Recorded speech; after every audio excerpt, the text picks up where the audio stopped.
सरकार के मुख्य सलाहकार तय किए जा रहे हैं। ये बड़ी जानकारी आंदोलन से जुड़े समन्वयकों ने ये बातचीत की है, बताया है। प्रोफेसर डॉक्टर मोहम्मद यूनुस अर्थशास्त्र में नोबेल शांति पुरस्कार जीत चुके हैं। प्रोफेसर डॉक्टर मोहम्मद यूनुस कोटा सुधार आंदोलन के समन्वयकों ने उनका नाम भी सुझाया है। इस बड़ी खबर पर हमारे सहयोगी सलीम रेजा हमारे साथ जुड़ चुके हैं। सलीम, डॉक्टर मोहम्मद यूनुस का नाम सामने आ रहा है कि वो कोऑर्डिनेटर हो सकते हैं अगली अंतरिम सरकार के। जी, अंतिम सरकार के चंदन कोऑर्डिनेटर हो सकते हैं। आज सुबह में मैंने फोन किया, जो छात्र आंदोलन को जो कोऑर्डिनेटर है नाहिद इस्लाम, मैंने उनको राब्ता किया। राब्ता करने के बाद वो मुझे कहा जो डॉक्टर यूनुस के साथ वो उसका कल रात में बात हुआ है, रात 3 बजे उनके साथ बात हुआ है। डॉक्टर यूनुस को क्या है तो ये जो ऑफर किया है छात्र जो कोऑर्डिनेटर है ऑफर किया है वो एक्सेप्ट किया। वो कह रहे हो ठीक है, हम जब ये ऑफर मेरे पास आएंगे तो मैं एक्सेप्ट करूंगा। बिल्कुल सलीम, लेकिन अब ये बड़ा सवाल है, कोऑर्डिनेटर तो तय कर दिए गए हैं, लेकिन अंतरिम सरकार में लगातार क्योंकि ये जानकारी मिल रही है कि अब शेख हसीना तो वापस नहीं आएंगी, ये तय है। उनके परिवार से कोई भी राजनीति में नहीं आएगा, ये भी तय लगभग माना जा रहा है। ऐसे में क्योंकि चंदन ने भी ये पूछा था कि क्या इस्लामिक फोर्सेस का बहुत ज्यादा असर इस सरकार पर रहेगा, सलीम रजा? रहेगा, जरूर रहेगा, जरूर रहेगा। क्यों? बांग्लादेश की जो इस्लामिक पार्टी जमाती इस्लामी जो है, इसका जो आमिर है, ये आमिर को भी बुलाया। कल जो ढाका कैंटोनमेंट में जो आर्मी चीफ ने बुलाया था पॉलिटिकल पार्टी को, जो मैंने ब्रेकिंग किया है आर्मी चीफ के ऑफिस से, जो जी न्यूज पहला ब्रेकिंग किया वहाँ पे, जो आर्मी चीफ के ऑफिस में जो मीटिंग था, वो मीटिंग में वो जमात इस्लामी का जो आमिर है तो वो भी शामिल हुआ है वो मीटिंग में। और एक बात है, डॉक्टर यूनुस हमारा यहाँ पे बांग्लादेश में जो पद्मा ब्रिज है, जो सबसे बड़ा ब्रिज जो है बांग्लादेश का, ये पद्मा ब्रिज के साथ जब ये पद्मा ब्रिज जो वर्ल्ड बैंक का जो साथ जो जुड़ रहा था, जो वर्ल्ड बैंक का जो उसको हेल्प करेंगे बांग्लादेश में, उसी टाइम में डॉक्टर यूनुस हिलरी क्लिंटन के इस्तेमाल करके वो वर्ल्ड बैंक का प्रेसिडेंट को बोला जो ये इसको ये हेल्प मत करो, इसको पैसा मत दो, ये रोक दिया पद्मा ब्रिज ने। लेकिन इसके बाद शेख हसीना ना उनको करिश्मा से उनको बांग्लादेश का जो ओन पार्टी ओन ओएन से जो ये पद्मा ब्रिज ने तैयार किया है। चंदन, ठीक है सलीम, आप हमारे साथ बने रहें, आपसे और भी हम जानकारियां लेंगे। एक बड़ी खबर अपने दर्शकों को बता दें, भारत बांग्लादेश सीमा पर सुरक्षा काफी कड़ी कर दी गई है। दस्तावेजों की छानबीन करने के निर्देश दे दिए गए हैं और जैसा कि विक्रम भी लगातार जानकारी दे रहे थे कि वैलिड आईडी कार्ड्स होने चाहिए, उसके बाद ही जो लोग रहते हैं अपने गाँव में वो जा सकते हैं। बीएसएफ को ये सख्त दिशा निर्देश जारी किए गए, वैलिड डॉक्यूमेंट्स होना बहुत जरूरी है। तो बांग्लादेश बॉर्डर पर भारत में जगह जगह काफी सुरक्षा बढ़ा दी गई है। हजारों किलोमीटर का बॉर्डर शेयर करता है भारत बांग्लादेश के साथ में, और बांग्लादेश में जो पॉलिटिकल इंस्टेबिलिटी चल रही है उसको लेकर के भारत की नजर लगातार इन सब पर बनी हुई है। अंजलि हमारे साथ जुड़ चुकी हैं, जो कि बांग्लादेश हाई कमीशन के बाहर है। अंजलि, बांग्लादेश हाई कमीशन पर किस तरह की हलचल देखने को मिल रही है? क्या किसी तरह का कोई बयान या कोई और जानकारी?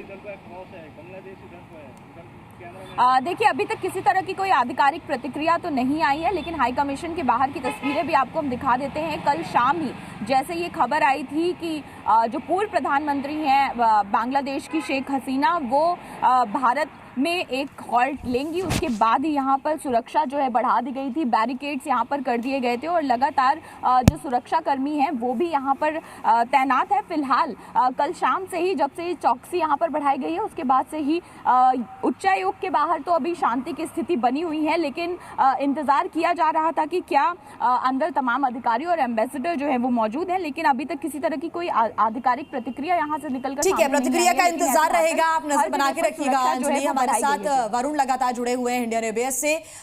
वरुण, कल जब बांग्लादेश से प्लेन उड़ा तो उसको ट्रैक कर रहे थे सभी लोग, ऐसे में आज जब इंडियन एयरबेस से कोई प्लेन उड़ता है तो उसको ट्रैक किया जाएगा, लेकिन सबसे बड़ा सवाल है कि कब उड़ान भरेंगी शेख हसीना, ये सबसे बड़ा सवाल बना हुआ है। बिल्कुल, देखिए 13 घंटे हो चुके हैं। मैं इस वक्त तस्वीरें दिखाऊं आपको हिंडन एयरपोर्ट की, तो यहाँ पर लगभग कल 5:36 का वो समय था जब वो बांग्लादेश में आनन फानन से एक तरह से उड़ान भरकर शेख हसीना यहाँ आती हैं। उसके बाद लगभग 1.5 घंटे मुलाकात होती है उनकी एनएसए अजीत डोभाल से। उसके बाद से लगातार शायद वो भी कहीं ना कहीं कोशिश कर रही हैं कि उनको कहीं से वो पेपर वर्क पूरा हो, वो समन्वय स्थापित हो जाए उनका उस देश के साथ जो उनको अब आगे पनाह देने वाला होगा। यहाँ पर सिर्फ एक तरीके से हॉल्ट के रूप में लिया जा रहा है। भारत में लगातार इस वक्त वेट एंड वॉच की स्थिति बांग्लादेश की स्थिति पर है ही। हाई कमीशन से अब कुछ भी लेना देना नहीं रहा है। यहाँ पर अगर हम शेख हसीना की बात करें, एक तरह से वो पूर्व प्रधानमंत्री हैं, तो भारत अब किस तरह से उनको हॉल्ट कितना लंबा देता है, ये इस वक्त सबसे बड़ा सवाल है। क्योंकि आने वाले समय में भारत को बांग्लादेश में जब सरकार आएगी उनके साथ रिश्तों को भी देखना होगा। और इस वक्त इस शेख हसीना की बात करें तो वो लगातार उनकी टीम यही कोशिश कर रही है कि जल्द से जल्द पेपर वर्क हो। अगर लंदन की बात है तो वो लंदन में पॉलिटिकल असाइलम उनको कहीं ना कहीं मिल जाए। जी बिल्कुल, पॉलिटिकल असाइलम लेना ही उनकी अब मजबूरी होगी। और AK सिवाच डिफेंस एक्सपर्ट हमारे साथ लगातार बने हुए हैं। सिवाच साहब, अब बांग्लादेश में शेख हसीना का युग खत्म हो चुका है। भले ही कितना भी अच्छा कार्यकाल रहा हो, लेकिन यह खत्म हो चुका है और आगे यहां इस्लामिक जो कट्टरपंथी है उनका अहम रोल होने जा रहा है, खालिदा जिया का अहम रोल होने जा रहा है। तो भारत का और बांग्लादेश के रिश्तों की कठिन अब जो है डगर की शुरुआत होने जा रही है। देखो, सच्चाई है चंदन, आपके पास कोई चॉइस नहीं है। जो भी गवर्नमेंट बांग्लादेश में आएगी आपको रिलेशनशिप मेंटेन करने पड़ेंगे। आपने तालिबान से कैसे किया? देखिए, जो अफगानिस्तान में तालिबान गवर्नमेंट आई थी उसके साथ भी भारत ने अभी वर्केबल रिलेशन एस्टेब्लिश कर दिया और वहां जो प्रोजेक्ट दोबारा स्टार्ट हो गए। इसी प्रकार से भारत को जो भी बांग्लादेश के अंदर गवर्नमेंट बनेगी उसके साथ रिलेशनशिप रखने पड़ेंगे। मगर ये सच्चाई है, 2-3 बातें होने वाली हैं बांग्लादेश में। कट्टरपंथी जो हैं जमाते इस्लामी और बांग्लादेश नेशनल पार्टी, इनका ज्यादा से होगा आने वाली गवर्नमेंट में, और ये भारत के लिए कोई अच्छी खबर नहीं है। दूसरी पॉइंट यह है कि भारत चाहेगा कि जो माइनॉरिटीज हैं, हिंदूज हैं, उनके ऊपर अटैक ना हो। तो भारत चाहेगा कि गवर्नमेंट टू गवर्नमेंट कॉन्टैक्ट रहे। जो भी गवर्नमेंट बनती है ये यकीन करे कि हिंदूज को प्रोटेक्ट किया जाए, क्योंकि उनके ऊपर बहुत ज्यादा एंटी इंडिया सेंटिमेंट हो रहा है। नहीं, लेकिन सिवाच साहब, जो फेवरेबल गवर्नमेंट थी शेख हसीना की, वो भी वहां पर रोक नहीं पाई थी भारत सरकार के तमाम कोशिशों के बावजूद। ऐसे में तो अब जो कट्टरपंथी सरकार बनेगी उसको लेकर के तो बहुत बड़ी जो है चुनौती होने जा रही है। बांग्लादेश में हालात लगातार खराब होते ही भारतीय सीमा पर सुरक्षा कड़ी कर दी गई है। आपको यह भी बता दें कि देर रात BSF के जवान अलग अलग पॉइंट्स पर गश्त करते भी नजर आए। एक रिपोर्ट आपको दिखाते हैं। बांग्लादेश में आरक्षण की आग में पूर्व PM शेख हसीना की कुर्सी खाक हो गई। हालात ये हो गए कि शेख हसीना को ढाका छोड़कर भारत आना पड़ा। लेकिन उधर भारतीय सीमा पर निगरानी कड़ी कर दी गई है। ढाका में जिस तरह के हालात हैं उसे देखते हुए भारत अपनी सीमा की चौकसी में कोई भी कमी नहीं रखना चाहता।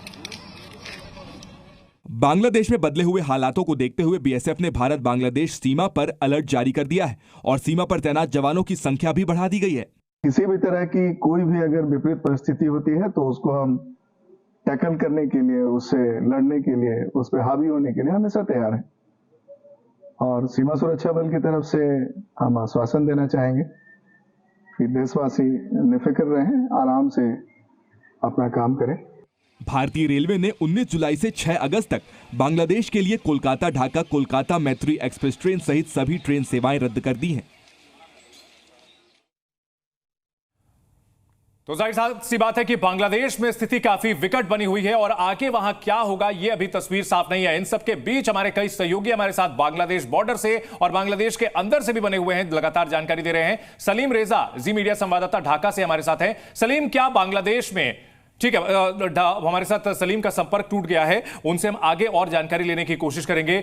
सिवाज साहब, यहां चुनौती यह होगी कि भाई बांग्लादेश में जो है एंटी इंडिया अगर कोई सेंटिमेंट हो जो कि वहां काफी रहता है तो उसको कहीं ना कहीं कंट्रोल किया जाए, यह बहुत बड़ी चुनौती होगी। दूसरा सवाल यह है कि भारत और अफगानिस्तान और भारत और बांग्लादेश के रिश्ते बहुत अलग अलग तरीके से हमें देखने होंगे, क्योंकि भारत और बांग्लादेश के हजारों किलोमीटर का बॉर्डर लगता है। ऐसे में हमने अफगानिस्तान के साथ जिस तरह की टैक्टिक्स अपनाई, बांग्लादेश के साथ वो चल पाएगी क्या? देखो चंदन, ये एक उदाहरण था मगर बिल्कुल अलग होगी। इसमें कोई सच्चाई है नहीं कि भारत और बांग्लादेश में करीब करीब 4000 के करीब बॉर्डर है, और अगर वहां पर एंटी इंडिया सेंटीमेंट पैदा होते हैं और हिंदुओं के अगेंस्ट वहां पर वायलेंस होता है तो भारत के लिए अच्छी बात नहीं होगी। भारत चाहेगा जो भी वहां पर इंटरिम गवर्नमेंट आए उसके साथ एक वर्केबल रिलेशन रखे जाएं, और भारत आने वाले समय में उन रिलेशन को इंप्रूव करने की कोशिश करेगा।